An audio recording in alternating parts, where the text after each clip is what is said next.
Welcome to Kiss Kiss Bang Bang, the big, butch, manly pop culture podcast that's a little bit motorbike curious. I'm Andrew Wheeler. And I'm Shane Hollon. On this show, we're talking about Pillion, an erotic comedy drama written and directed by Harry Leighton, based on the 2020 novel Box Hill by Adam Mars Jones. The film stars Harry Melling and Alexander Skarsgård, with supporting performances from Douglas Hodge and Leslie Sharp. Pillion won the best screenplay prize at the Cannes Film Festival's Un Certain Regard selection and was nominated for the Camera d'Or and the Queer Palm. The movie sees an introverted young man in Bromley, England, enter into a subdom relationship with an enigmatic and handsome biker. We will go into some depth, but we won't spoil the ending. Maybe we'll do a little coda to talk about the ending at the end. Great idea. And also, Shane, I'm going to include, we will talk about some book spoilers as well. Yes. We will also be talking about grown-up things in this episode. That is your only warning. All right, Shane, tell me about how you learned of this movie and how you related to it. Well, you are the dom in this BDSM relationship. Only this one. Yeah, and that is how I learned about this film. You shared this trailer months ago, bringing my attention to it. And my immediate reaction was, oh, this is a fantasy. And I was not wrong. But God, I knew nothing about it beyond the trailer. I've never felt more represented by a film's first act than I have here. And throughout, I was so tense because I was watching myself in past relationships and I hated it, Andrew. I hated it. And I loved this movie. It's a bit of a cringe fest. There's a lot of that awkwardness that's sort of prevalent in British comedy, just really specific, but also kind of universal. Holy hell, there was some stuff in there that really, just the main character, Harry Melling's character, Colin, who of course so perfectly named. There's only ever been maybe two sexy Collins. He's so dweeby and insecure, and fits very smoothly into the submissive role. But it can be so tough to watch. Yeah, it was the awkwardness of entering a world that you thought you knew, the not knowing what to say or the saying too much to a person that you really fancy, and then the getting nothing back. That was just almost too much to bear for this queer person who is learning they're not great in relationships. Well, specific ones, maybe. Oh, yeah. Wow. I read a lot on Reddit today, but thankfully the people who are talking about this film are like in the BDSM culture. They are queer people or queer adjacent. And I found the takes actually quite respectful. And one of the things that I love that was repeated is like, this is not an emulation of BDSM. This is like a very specific relationship within the community. And also, it is not emblematic of necessarily a healthy relationship in this community. And that for sure I can see. What I loved is that this film sparked a healthy debate amongst our little viewing party who went last night about dom sub dynamics. And I think this film is going to challenge people who wear leather as fashion and not as a lifestyle. And that's okay. You're talking about me? I Beautiful. didn't want to name names. This is the only thing I think it's literally for a dog. It's just like the film. Yeah. Yeah, I mean, I think I haven't seen the Reddit post, but I know this was produced with close consultation to the BDSM biker community. One of the supporting actors is, in fact, the consultant, like not an actor, but someone from the community who lent his experiences. And piece it together from the clues. It wasn't Jake Shears. He says he didn't know about the subculture, which I find hard to believe. Jake Shears of the Scissor Sisters. Bullshit. They do what? No, I could. Oh, I've never. I guess I'll try. But yeah, and the flip side is that there has been a bit of a sort of, how do I say this without sounding completely dismissive of their point of view? Tumblr Puritans. And no, I didn't do a good job there, did I? No, well, it's there now on film. I think I just dismissed their entire point of view. Yeah, there's a different set or subset that thinks they're the authority on all things consent because they grew up mired in the culture. Mired is, again, a terrible word to use. They grew up immersed in the culture that emphasizes consent. Like, that was a great movement. But at the same time, we do have some weird takes coming out of it that do not represent real discussions of consent. And yeah, this movie has triggered some of those types of discussions. And they're good discussions to have. I mean, God, we'll talk a lot more about it when we get to the boys. But there are things that Ray, Alexander Skarsgård's character, does very well as a Dom. And then there are huge failings that he has as a Dom. And that was the discussion that I saw on Reddit that I really loved. Like, it was very clear that the people who are in the community generally agree, like, no. This isn't actually how you do it. And hopefully no one takes that as the learning from this movie, which I think the ending kind of lands. This is not a healthy relationship, but it's not necessarily unhealthy for the reasons some people think. Exactly. I will say, I don't know if you had a chance to read the book, Box Hill by Adam Mars Jones. I haven't, but I did have it spoiled. We will hold that for later, but I was going to discuss the ending of the book. I did read the book when this movie fell onto my radar, and it's a closer adaptation than I expected it to be, in that the plot beats are very much there. But Adam Mars Jones is a poet, and it's like a short, like a 90-page, 120-page book, and it's very poetic in its form. And yeah, it is not as funny. It is funny, but it's not as outright like a comedy as this movie is. And I feel this movie very much is a comedy. Yeah.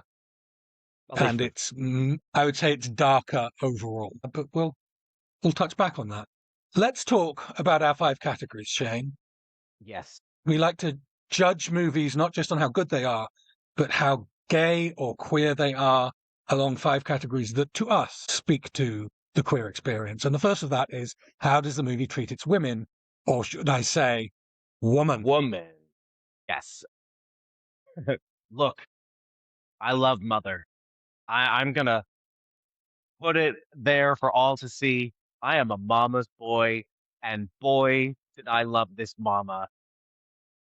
She was so real and so realized by Leslie Sharp. I love how protective she was and how true to herself she was. The dinner table scene is particularly brilliant, where I thought both Mum and Ray were right in that argument. It's just that Mum crosses a line, and who doesn't have a mum who's crossed the line before, you know? I was going to say, we are both sons of English mothers. We know how blunt but loving they are. Yeah. And how they express their love sometimes more ferally than comfortably. God, by the way, Mom, if you're watching this, don't watch this one. The movie or the podcast? She's a mum who expresses love more through how she is protective of her child than in how she Mhm. shows affection for her child. And that rang very Mhm. true to me.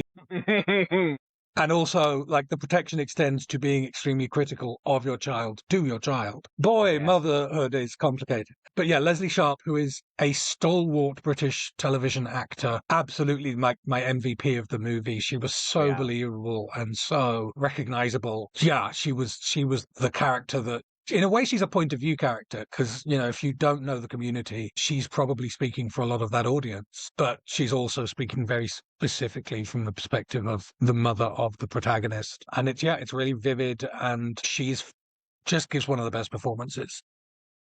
Yeah, I mean, God, I long for the day where my mother calls someone she doesn't like a C word. That, I mean, I've heard her say it, so I don't have to long for it. But It's in her vocabulary. yeah, it's well known. Oh, it was just it was a vivid portrait of a mother's concern. And, the backdrop is that she's dying and she knows she's dying. And so she has nothing left to lose. But the cost of that is losing that connection with her son. And I think one of the things I miss in this film is the fallout of that conversation. We don't really know what happens in between the fight and Mom's death. We can only Yeah. presume that the relationship was strained. But yeah, I mean, I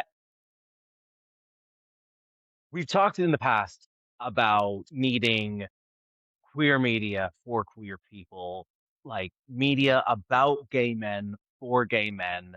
And sometimes women don't factor into those stories, and that's okay. I like that we had a gay story for gay men and that prominent, like, there was a prominent woman and she did a standout job. Yeah. And yeah, she advanced the plot really significantly. Although she did kind of get vespered. Like, you know, she advances the plot And partly by dying. But yeah, she is. There are no other women in this film. I mean, I think there are, like, the woman that yells at him in the parking structure as his who I also love. co-worker. Yeah. Yes, that is a great little performance. His co-worker who's like, "How did you land a man that looks like Alexander Skarsgård?" And I don't like, there are know. some women punters in the bar, in the pub. Mhm. Like, really, that's it, I think. Yeah. Okay. Yeah. Not I a mean, not a movie full representations of women, has to be said. no, absolutely not. And there are plenty of women in the BDSM community, and we don't really Mhm. have movies about them that have hit. I'm gonna call it the mainstream, like this one have. I think the closest thing you might see is like Elizabeth Salander in The Girl with the Dragon Tattoo. Right. Fun. Talk about consent. I think, like, those stories are coming, and, we actually watched a trailer before this film Yes. for a film that I'm very interested in, a Canadian film about 2 lesbians, one who is from Afghanistan, and how that relationship's unfold. Anyways, I'm looking forward to And that. white That's not what savior this is. complex, and yeah. Very that. Yeah. I can't remember what it was called. I called it Afghan Rugs, but I don't think that's the I actual don't title. think I don't think that was it. You called it something else. There was a I third may have added word. another I can't word to the remember what it end. was. This is the PG version. I think it's a great title. I think it is. Oh, God. But enough about women and female Yes. relationships, Shane. It's literally not what this movie's about. No. Let's talk about the boys. There are two dominating our time. Harry Melling as Colin and Alexander Skarsgård as Ray. Harry Melling is a very sweet boy. Yeah. An excellent actor. Carries He this really movie is. effortlessly. Oh, yeah. I mean, such expressive eyes. And as far as eye candy goes, I mean, I don't think the point of Colin is to be eye candy, right? Like, No, and quite the I opposite. no, I don't want to be dismissive of Harry Melling anyway, but he is not going to be everyone's cup of tea. And that's okay because this is about his growth and his experience and him coming into himself and learning like his boundaries and what he wants and what's healthy for him. And that was really beautiful. That was the most beautiful part about his character. And I did think he looked more attractive by the end of the film when like Yes. he had that confidence, that esteem within him. He carried The himself a bit beard looked really good on him. right, and he had like Yeah. the typical gay haircut where he had the Yes. sides shaved and it was still curly on top. That I love. Yeah. But Yeah. really, the price of admission here is Alexander Skarsgård. Yeah. I mean, he was a producer on the movie, and it's easy to think that he's how the movie got made at all, because it is remarkable for a movie on this subject to exist. Like, not that there aren't gay movies out there that deal with BDSM, that deal with, consent in really complicated ways. There are, but they tend to be like, they play at smaller festivals than this one. This Mhm. played at Cannes. They play at like things called Outfest and Out Loud and Out Out. There's this world of queer cinema that I love and is precious, and then there is cinema of the global press tour type, and this is in that category, and Yeah, yet it is as outrageous as Short Bus, really.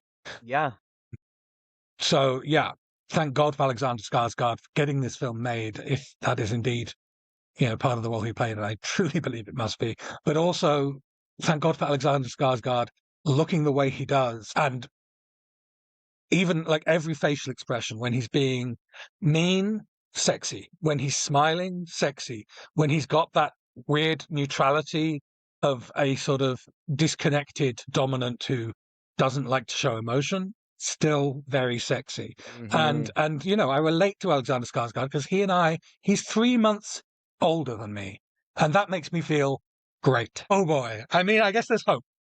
In the next 3 months, I could really turn things around. Hey, anything is possible, babe. Yeah, it's wild to me how well he has aged. Like Yeah. it's hard to believe he's hotter now than when he was a vampire on True Blood. He was a Yeah. vampire on True Blood. That show And he from was like the hot.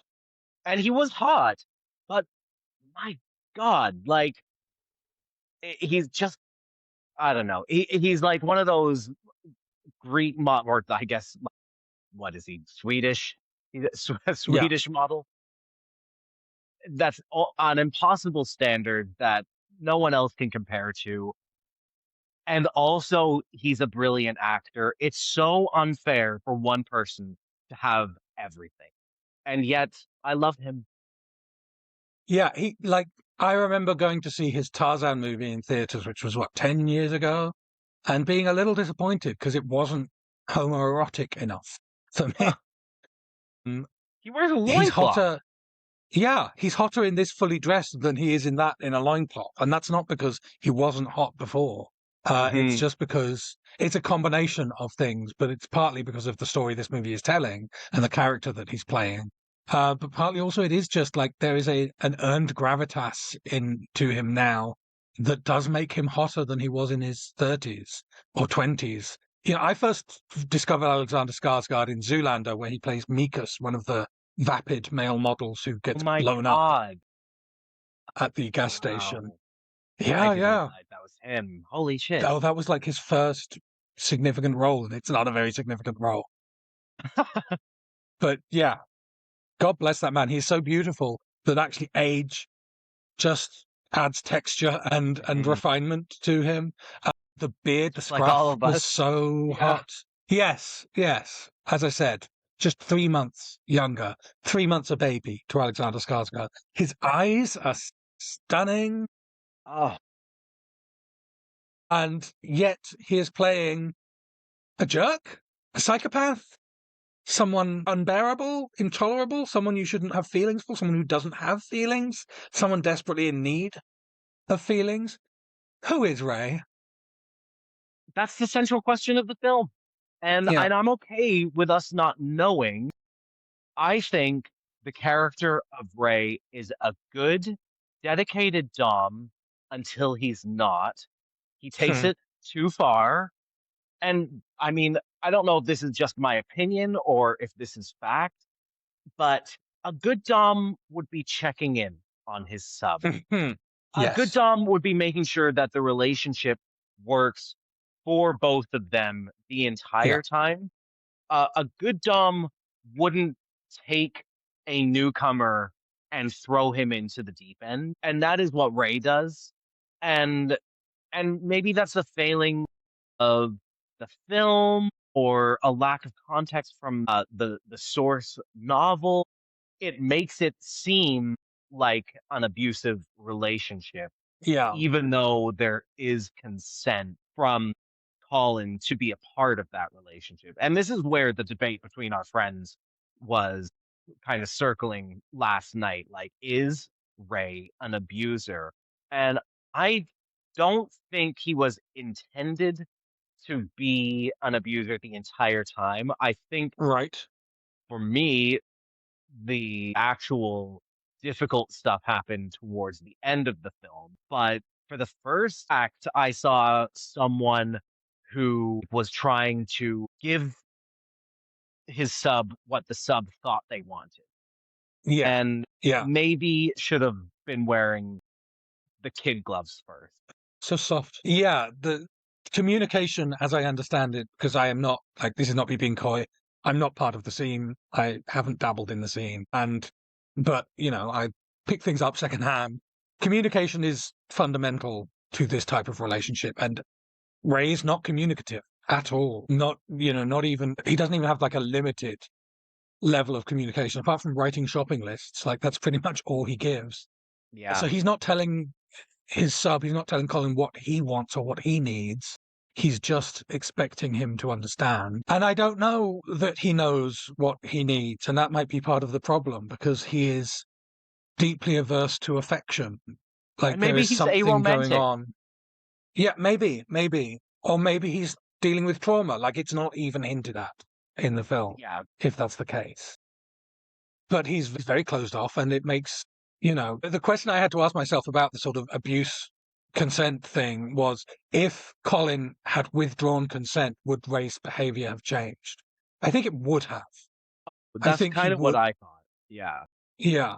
Like there is that scene where they get slightly physical with each other, the bedroom scene where he climbs up under the bed and he shoves him. But Ray shoves someone that's climbing up under his covers and touching him without consent. So, I don't think that was physical abuse. I think that was pushing away. And I think that Ray is someone who I read it as he thinks consent is important.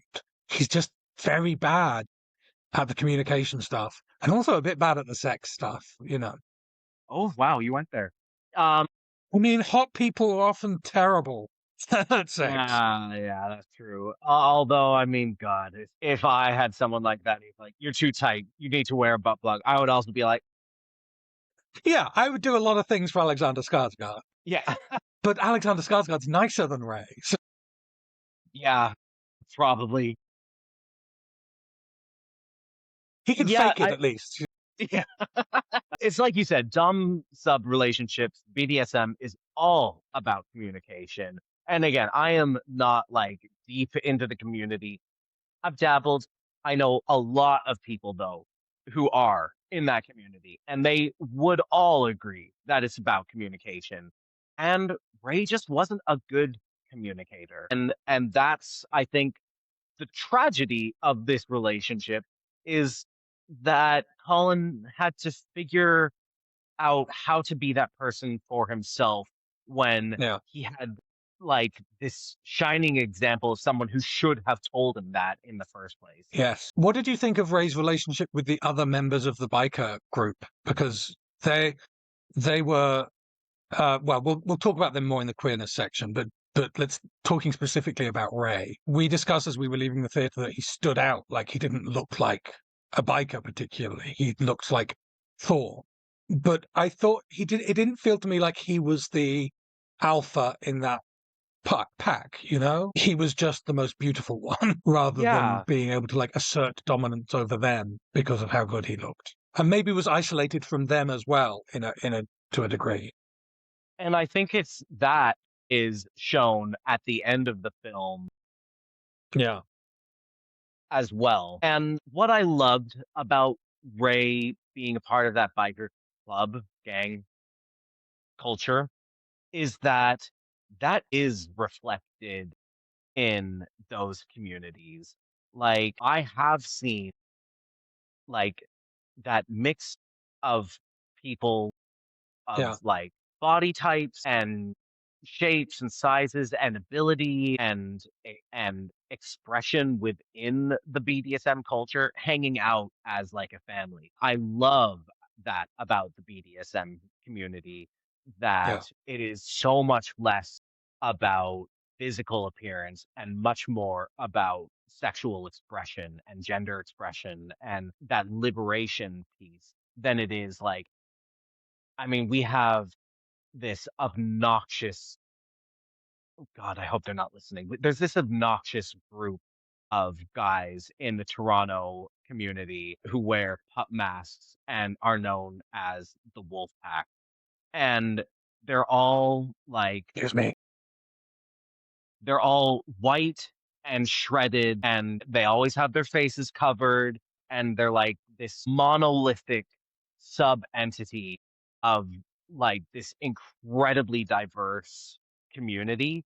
And I think that that expression is like what everyone is told to idealize and idolize, but the reality of the expression of it is much more like what we see in this film. Like, it is not typically guys with six packs and blonde hair and blue eyes. And that's why I love that Ray is kind of the outsider because he is that and he's Yeah. still hanging around everyone else. That's what I actually see more of by people who participate in those communities.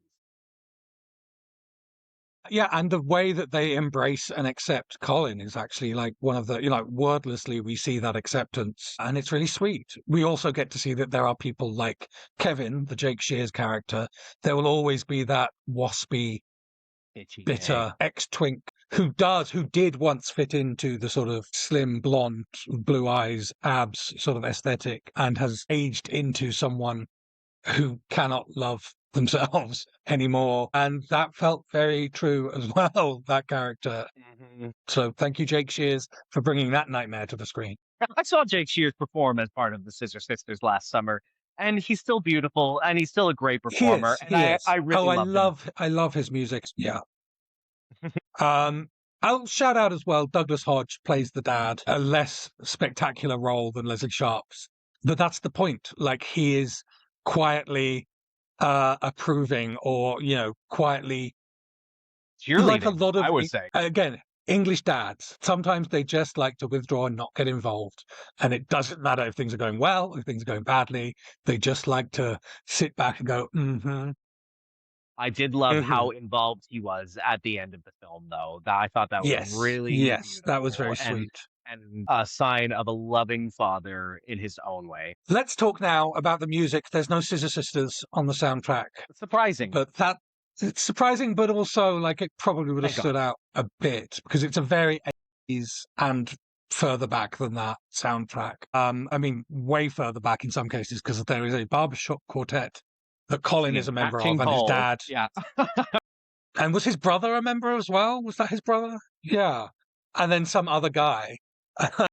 Just some other guy who we don't ever meet, which I kind of love. Family band and that guy who you always see in a quartet. Yeah, so we get a lot of like old croony songs. The performance, I really enjoyed actually the fact that the first time we see the Barbershop Quartet is right at the start of the movie. And they're right at the level of a pub barbershop quartet. Like they're not bad, but they But they're don't have not any like good.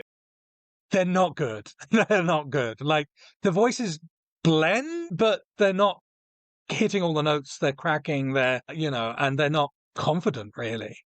Yeah. And part of that is Colin's character. And then at the end of the movie, we find out that Colin actually has a really lovely voice. Mhm. Assuming that was Harry Melling singing his own part, and they gel so much better in the final number. And it's like, oh, this is actually, I would go to the pub to see this, you know. Yeah, Well, I would not absolutely. leave the pub if this was playing, at least. There it is. Yeah, I would There not it go to is. the pub There it is. for Yeah, no, this, I'm not going to the but I pub would for be this. happy to hear it at the pub. If my friend was in a barbershop quartet, I'd go to one of their shows for sure. Please, none of you join a barbershop quartet. Please, I'm begging It you. would be Carl. All right. Will be Carl. Oh my God. He'd be great. I mean, barbershop quartets always need basses, so That's he'd right. be so welcome.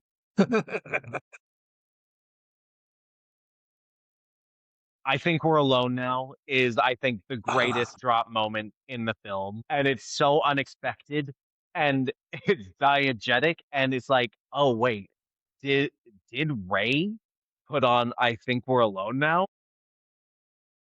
I mean, Colin couldn't have. He wouldn't be allowed to touch the controls. So That's right. maybe they were just listening to like Heart FM or something, you know? Things will. Which also doesn't seem in character. No. Like, we know he likes classical music. He plays it. Again, not well, but he does play. The other really great song on the soundtrack is Chariot, performed by Betty Curtis, a track better known as I Will Follow Him, Hmm. but here performed in French. Apparently it is originally an instrumental called Chariot, and I Will Follow Him is the version with lyrics, but this version was released as Chariot by the singer Betty Curtis. I Will Follow Him. Of course, we all know what that song is about. It's about being dignitized. Yep. That's what we learned from Sister Act. And yeah, hearing it in French in a sort of, groovy Euro pop cafe. I mean, we love that stuff, listener, Oh viewer. yeah. If you see That was any a great, episode of great this musical. show, you know Yeah. it's in our wheelhouse. Are they talking about frickin' chanteuses again? My God. Uh, Also really love the Barbershop quartet version of Smile, the Nat King Cole song, Yes. Smile, though Yeah. your heart is breaking. I mean, that was really a beautiful, poignant way to end the film. And God, just again, really brought me back to my own life in uncomfortable ways. When you dated Charlie Chaplin. Yeah. Yeah, yeah, it was pretty rough. He didn't say anything. Oh my God. Communication, Charlie. Do something, Charlie. The score by Oliver Coates, I don't have particular notes on. Like, I listened to a couple of the tracks after the fact, but like it's a gentle and mostly invisible score to me as someone that doesn't pay enough attention to the music playing when there's no words. Yep, nope, that's fair. It fit the film and nothing more. Yeah. Yeah. The fashion, this is an interesting one. There is clearly a fashion culture in this movie. How fashionable it is, I couldn't say. Well, I could. I probably will. But the one fashion highlight that I want to call out is Leslie Sharp's cancer wigs. Yeah. God bless that woman. Just, you're bald, going through chemo, life is suffering and pain, but you get to wear different wigs for every mood. And sometimes you get to Mhm. wear turbans. And yeah, my mum, when she was going through chemo, she was a turban person for the most part, but she had the one wig that she liked. She didn't have like cool party wigs. I feel like she should have got into that more because that would have been great. So yeah, snaps for the cancer wig. Yeah, I totally agree. I also loved Mum's dinner dress turban combo in that bronzy auburn. I thought that was just such a wonderful ensemble and such an Yeah, insight into who she is. Like she's going to be fabulous until the very bitter end. yeah, Damn the world, you know? It was a beautiful. But really, I mean, again, the fashion is leather, and the yeah. leather is fashion, except it's not fashion, it's culture, and you don't wear my culture as your costume. Uh, it's it All right, I'll was take it off. it was really good stuff. Like it felt really authentic. I absolutely loved Ray's main piece, the biker suit. that blue, white, and black jumpsuit, which Yes. is the like leather Cinched. colors, the leather flag colors, Oh, smart. and also that jumpsuit underneath, which was Like a like leotard, really. a leotard cutout jumpsuit. My God, brilliant, really sexy.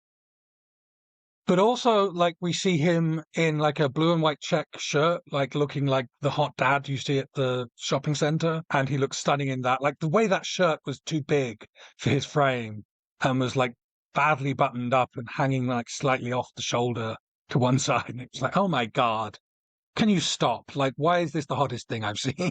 Also, when he's lying on the couch in a sleeveless tank top and blue shorts, and it's like, well, that's my perfect combination. Like, find me the man that fits the tank top and the shorts, Three and I of will marry those. him.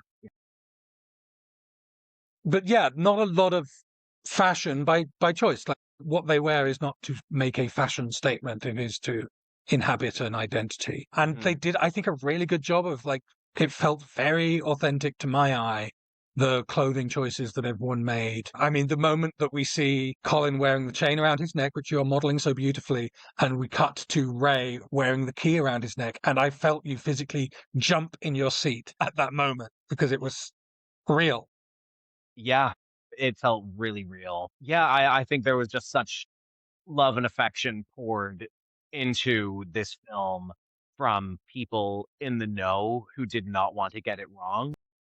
Yeah. And that was beautiful. It felt that's good representation, you know? That makes people Yes. feel seen. I've seen a lot of people in my orbit go to this film with their leather families. And I love that. I love that Yeah. they're wearing their leather to see this film about leather culture. It's done from a place of love, and that's reflected in who's going to see this.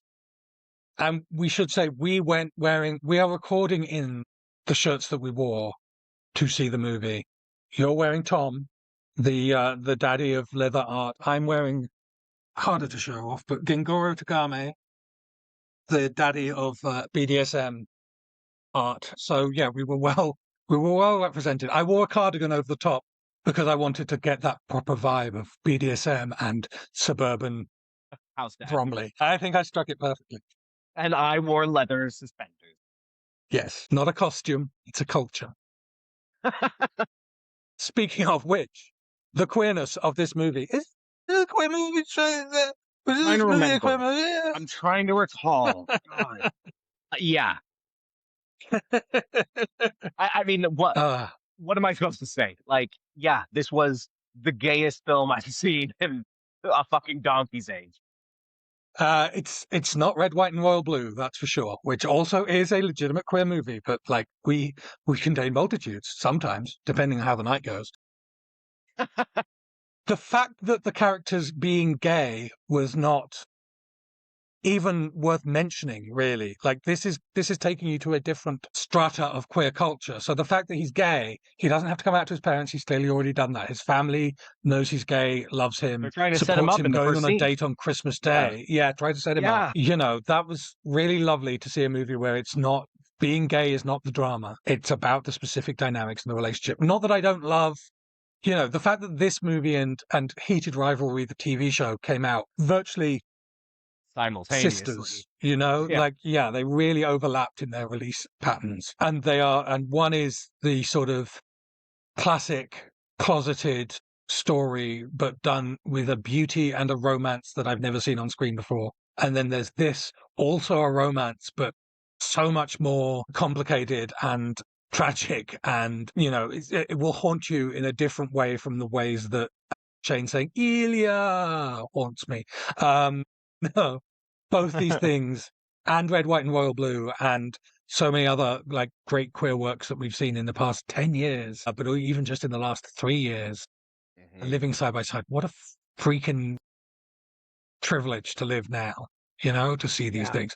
Although living now in a lot of other ways is the I worst. was just gonna say, I mean, God, it's like it's a double-edged sword because we're making great art, but they still want to kill us. Yeah. Yeah. Please don't kill us. Please. Please. God, it's so sad. Yeah, I just love how easy the queerness is in this film.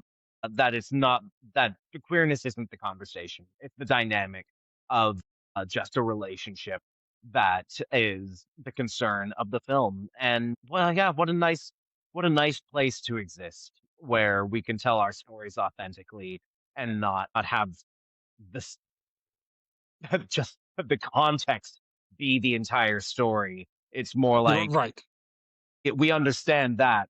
Let's talk about this.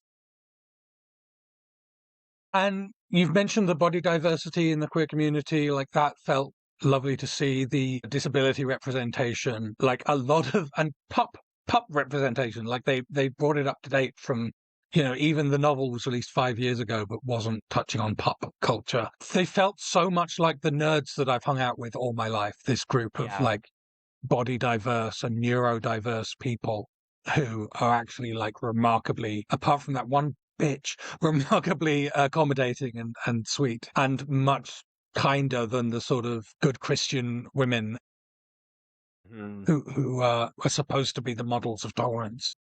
I do want to talk about the subject of queer baiting a little bit because Alexander Skarsgård, as far as we know, is straight and was like challenged about this by Miriam Margolyes on the Graham Norton show. And she's like, "Are you Really? gay?"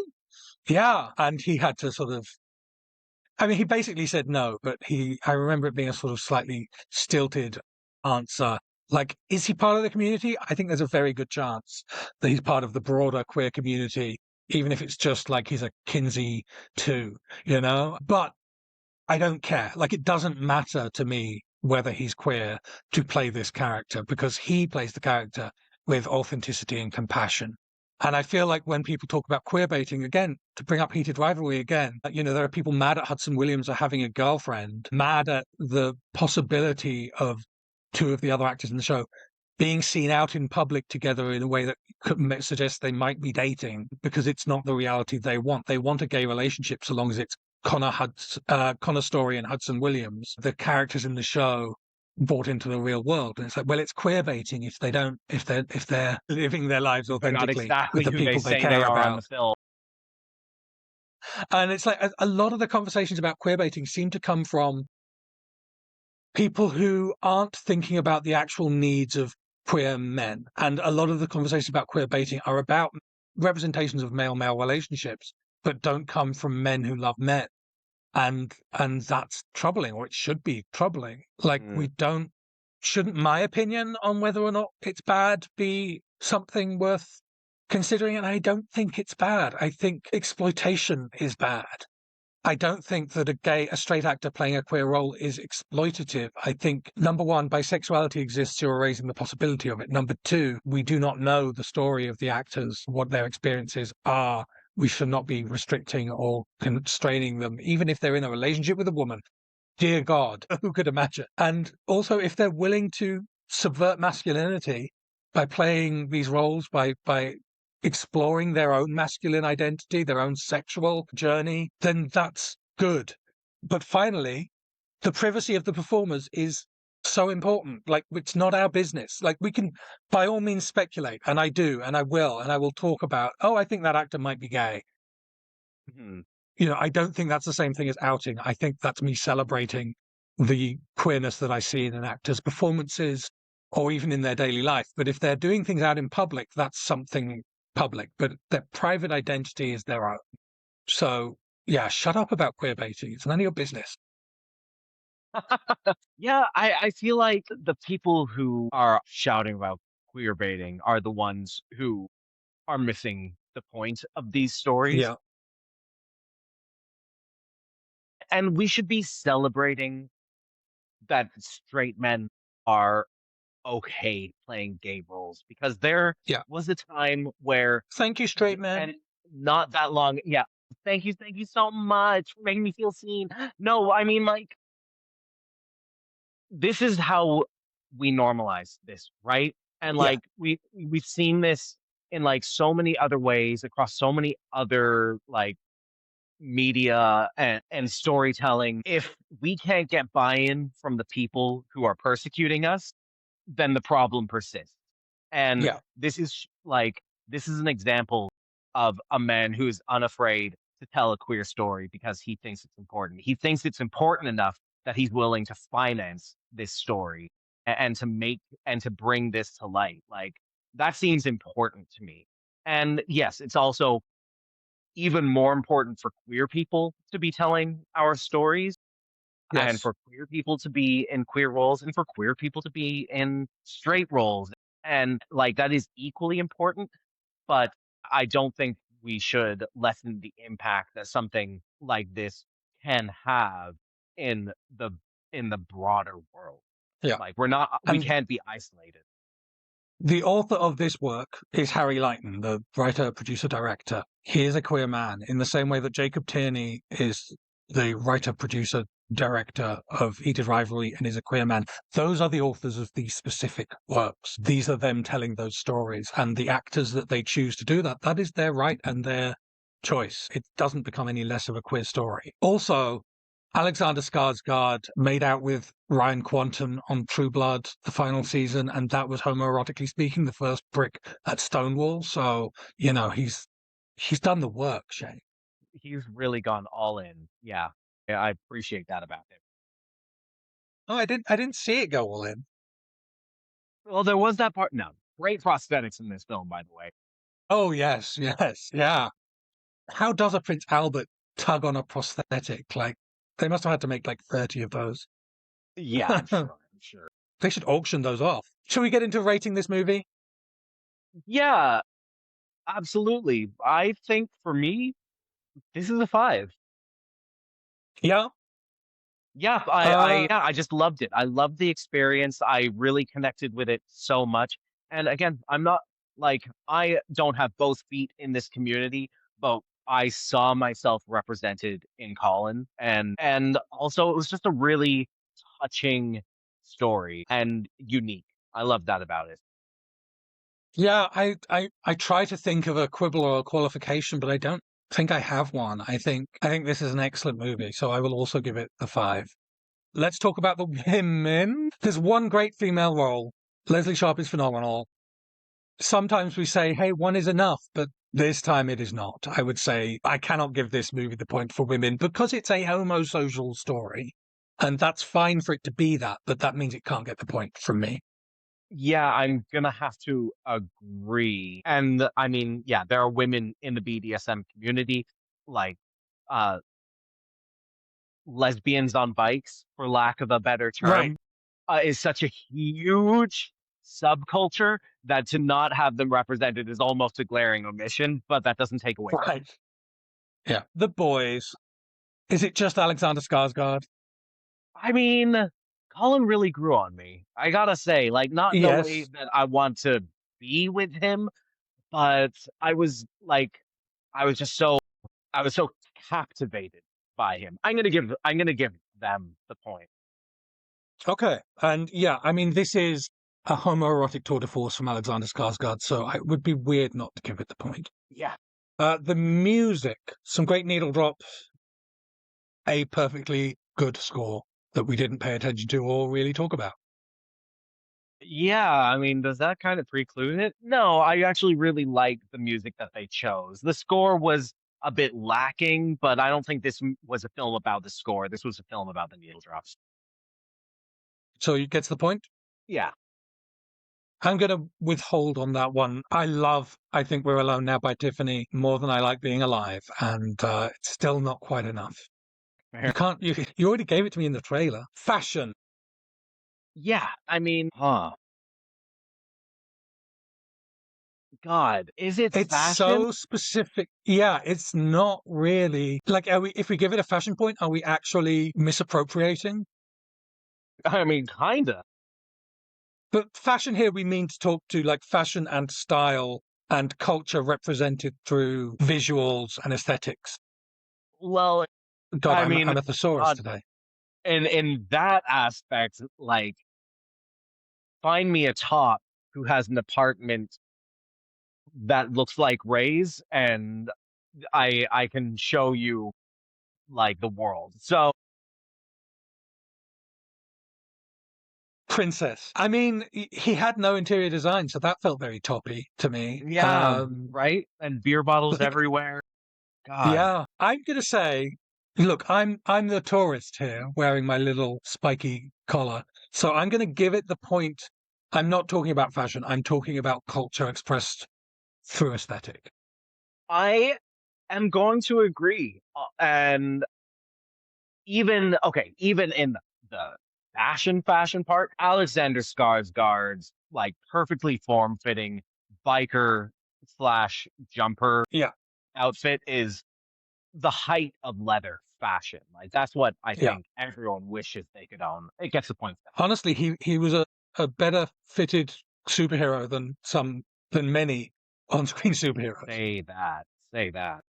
The queerness, does it get a point for its representation of queer identity, Shane? I've already put your point down. Thank you. Sorry.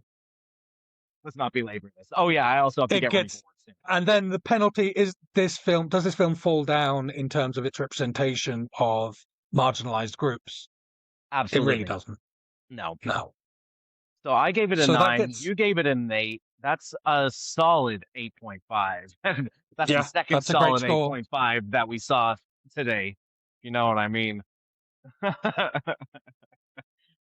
No, I don't. Before we check out, I do want to talk a little bit about spoilers, Yeah. specifically in relation to the book by Adam Marks Jones. So you can stop watching here if you don't want the spoilers, or skip ahead to watch the outro. Weird thing to do. Why would you do that? No, do that. So Watch at the end. here are the spoilers. In the book, Ray dies. I assume that is the thing you discovered on Reddit. Yeah. Pretty glaring. They they do they still break up, Ray still disappears, but Ray then starts another relationship and dies, basically putting himself between the the vehicle and the person riding pillion behind him. Like he makes sure that his passenger survives and he dies. And that's a really interesting note on Ray's character and personality. And we do lose something in losing that. If I'm remembering the book correctly, and it's been about a year since I read it. But Ray dies, and eventually Colin learns this news. Does that change things much for you? So Because in the movie, I should say, he disappears. He just moves yeah. out. They get too close. They get too intimate. They kiss for the only time, and then he's gone the next day. Okay. So speaking on the novel first, I think we have enough queer stories, queer films where one of the lovers dies. And we talked about this in Heated Rivalry. And I think it's important to note that, like, queer stories written by gay men tend to end this way for a very specific reason. And it is not because, like, we have nothing else to think about when we're writing. It's because this is the reality. Guess I'll just die. This was the reality for so many of us who grew up Yes.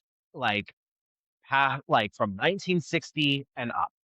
So it is not coming from nowhere. I think it was a good idea to remove it from the film, and it actually Yeah. made the truncated film. Well, I guess it's only a 90-page book, but you know what I mean. Like this hour and a half film felt better for not trying to shoehorn that trauma in at the end because Yeah. the ending of the film was traumatic enough and I had a like actual physical reaction to how Colin was treated at the end of this film because I have been ghosted like that at the end of a relationship and let me tell you it still fucking hurts. So Yeah. I don't want that person to go out and die needlessly, meaninglessly.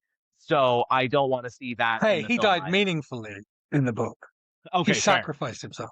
So if your ex Okay. were to sacrifice themselves meaningfully, that would be fine, right? Sorry, no. I Yeah, retract the question. actually, yeah. But that's never gonna happen. But yeah, having read the book and knowing how it ended, I did wonder whether the movie was going to do this. Like it was basically the one persistent thought. Because when I saw the reviews coming in and people were like, it's really a rom-com about BDSM, and I'm like, And you're okay, like, but he died. how yeah. How is it that? Like, and they were like, it's a feel-good movie. I'm like, well, is it? But no, actually, the way it ends, like, yeah, Colin has been liberated to some degree, liberated to wear another man's chain, basically. But it does seem like his new dom is going to be better. Could he be worse? Probably not. But like, he at least I mean, smiles at him the first time he meets him. the difference is that Colin knows his boundaries, and Yes. Colin has put out there what he wants, because Colin, going into his first relationship, didn't know what he wanted, didn't know how to verbalize it. And now, I mean, I love that the culmination of the film is Colin writing a grinder profile. Nothing could be queerer than that. Uh-huh. Uh-huh. God bless. And then he ends up with a soccer boy, which is in some ways hotter than a Also kind of an biker to upgrade. me. All right. Thank you, Shane, for sharing this glorious experience with me. Oh, thank you, Andrew. It was so fun going to watch this with you, to watch it with our friends, and to talk about it afterwards at length. Yeah. Yeah. Which we have done here as well. Yeah. If you enjoyed this video, please do click like, subscribe to the feed so you can get all of our queer opinions about movies and pop culture in your feed. And of course, if you can tell a friend or tell your dom or tell your sub, we Tell would your be so straight appreciative. friends. Yeah. Leave a comment below to tell us what you think is the most homoerotic single performance in movie history, because Alexander Skarsgård's got to be up there now. Like, he's got to Yeah, be honestly. top 10, you know? And in the meantime, thank you so much for watching. Kiss, kiss. Bang, bang. If you enjoyed this video, please click the like button and subscribe to this channel. You can follow Kiss Kiss Bang Bang on Instagram, TikTok, Blue Sky, and Letterboxd at KKBBpod, or email us at kisskissbangbangpod@gmail.com. Kiss Kiss Bang Bang is recorded in Toronto on the traditional territory of many nations, including the Mississaugas of the Credit, the Anishinaabeg, the Chippewa, the Haudenosaunee, and the Wendat peoples.